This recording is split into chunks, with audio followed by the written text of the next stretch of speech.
Okay, so these are the basic directions for creating your positive propaganda poster.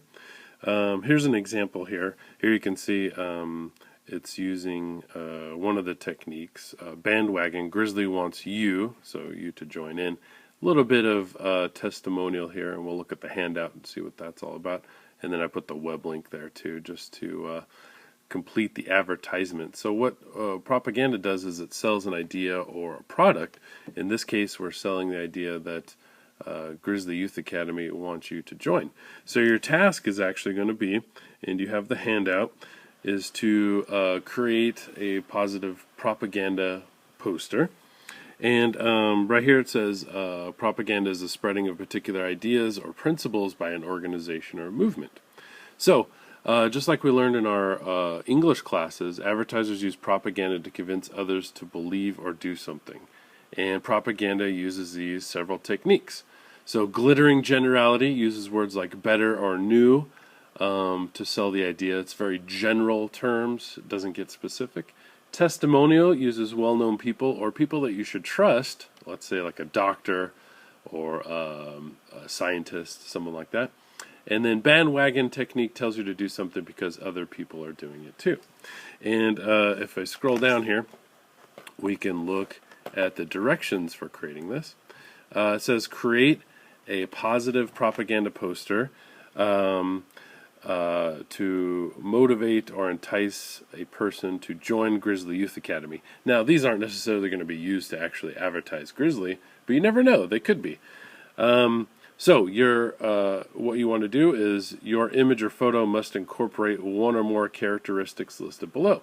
You may take a new photo using the cameras available, or use a photo that you've already taken, whether it's from the Downtown Art Project or from the photography class. So using Pixlr or Photoshop, whichever you're more comfortable with, you're going to alter the photo to your liking, within reason, and then add graphics or filters if you'd like, and then of course you need to add text to convey your message. So if we look at some of the examples here for propaganda, here we see Rosie the Riveter saying we can do it. So it's using testimonial, but mainly glittering generality, very general terms. We can do it. So it's like, we can do what? So it's very general, simple words with exclamation, so it grabs your attention. And then a little bit of testimonial too, because we're using Rosie the Riveter there. And then the fact that we is a little bit of bandwagon. And here we see Uncle Sam, and this is our testimonial, and it's telling people to volunteer. And we're using a well-known person to convince you to do something. Even though Uncle Sam is a fictional character, we all know and should trust him, right? And then bandwagon, I'm using that Can You Hear Me Now Verizon guy. In this bandwagon, people follow an idea that one's cell phone coverage is the best. So encourages group thinking. So here we got the guy leading the way, and then all the people following with all of their cell phone needs. So there'll be a rubric available for how these are going to be graded, but let me just take you through the process of possibly creating one using Pixlr and or Photoshop. I'll start by showing you Pixlr, and that's what I used to create this one with Cadet Salazar without his permission, but that's okay, it's just for educational purposes. So, you have your photographs and so forth, and you may want to take a new one. But in the resources, there is the positive propaganda poster folder, and in there is the directions that I was just showing you. And then, of course, there is the web link to the photo editor, and you may just know how to get there by going to pixlr.com, which is right there. And there are a couple of different ways to use Pixlr. One is the advanced, that's right here. And the other one is by using the Express. I haven't had too much with the Pixlr-matic, but it sounds like that one's maybe just a little too basic. So if I go, let's say, into this one, the Open Pixlr Express, we could do a couple of things in here. So I'm going to browse through my photos and pick that one of Salazar again. And then now what I could do is I can make some adjustments on it. So maybe I want to up the contrast a bit, so I could click on the contrast. Remember, contrast is just the difference between lights and dark. So maybe I want to make the darks darker and the lights lighter. And then if I like what I see, then I just click apply. Now I can add some effects to this too. I can make it look kind of like what Instagram does. I can make it look vintage or old. And then there's some creative ones too, such as the repetition one that's kind of like the Andy Warhol. So that could be the one that I use. And then now what I want to do is add text to that. And I could choose, a number of different ones here, and I'm sure you can explore. We just want to keep the text appropriate. So maybe I wanted to use the grunge one, and then I could type my text here. So I could just type in something like join Grizzly today, 3 exclamation points. So very generic. I could perhaps change the font around a little bit, kind of like that one. And then the color, maybe I want to have a nice deep color so it doesn't get distracted by the background. And then I can make it lighter or darker. So maybe I have text, and then I want to have some subtext as well. So I'm going to click on text again, and I could go over here and just say, something like to join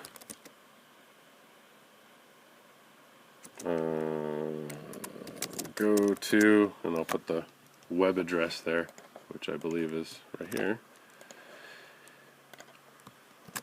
I'll type in that thing, and then I want the font size to go down,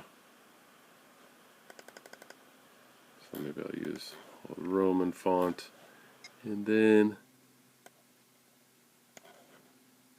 I should be able to, pardon me just a moment, move that text over here and then grab the corner of it to resize it 100%. No, kind of forget how to resize. Oh, here we go. I think I can. Oh, I could twist it there. Let me see if the resize tool is on the other side. There we go. I can squeeze it down. Thank you. I was just going through the motions trying to remember how to do it. So I could even have a tilted lettering right in the middle, and I may want to change that to a very dark color, and then click apply there. So there we go. So there's my text. Maybe I want to go back and edit it, or I can go to undo or something like that, right?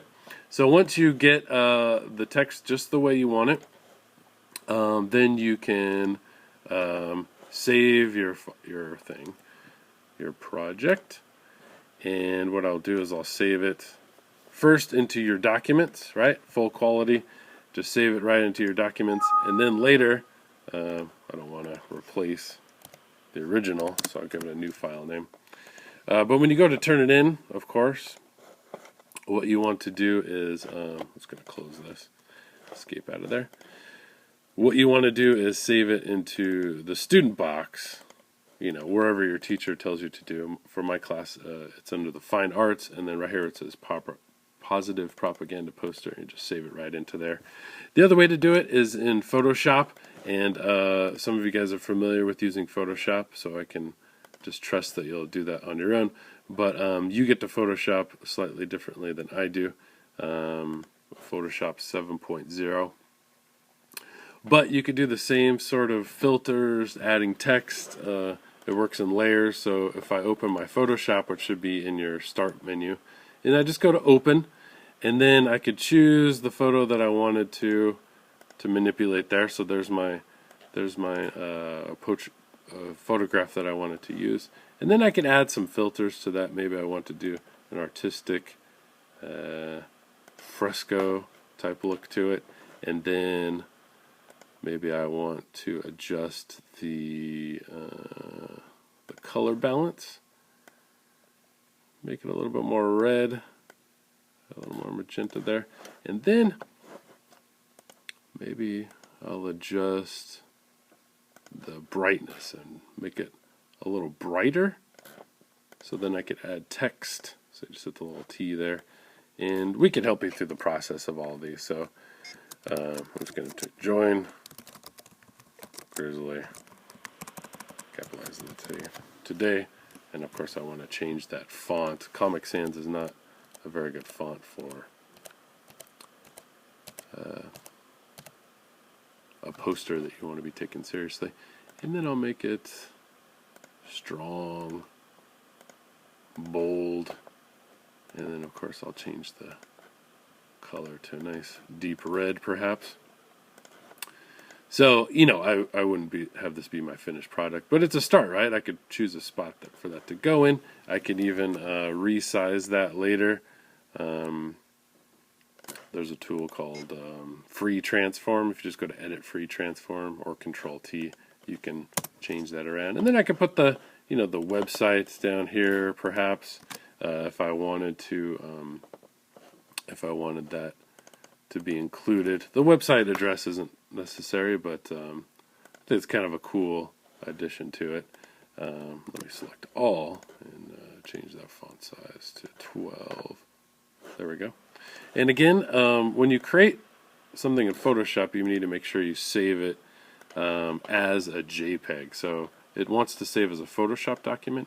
So just go ahead and save it as a JPEG, and then just save it in there. And then you want to save it with your file name into the resources when you're done. So if you're going to the student box, make sure that when you save it into here, under positive propaganda poster, let's say you're in C group, make sure you save it with your name and as the file name. That way we know whose is whose. Okay, that is all.